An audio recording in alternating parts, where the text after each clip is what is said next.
Ever forgot to turn off the water and ended up with a messy overflow?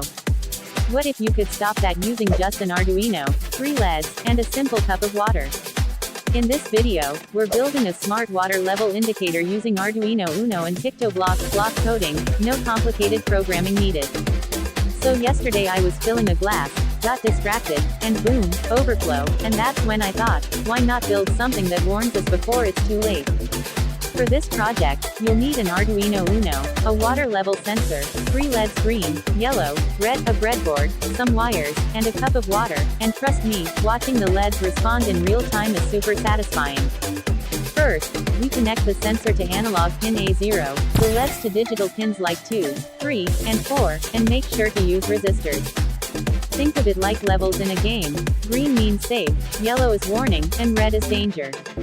Then we jump into PictoBlox, where instead of typing code, we simply drag and drop blocks to read the sensor value and create if-else conditions that turn the LEDs on based on the water level, and the real magic happens when the water starts rising. Now for the test. As we slowly pour water into the cup, the green LED lights up at low level, then yellow at medium, and finally red when it's about to overflow. Boom, it literally tells you when to stop.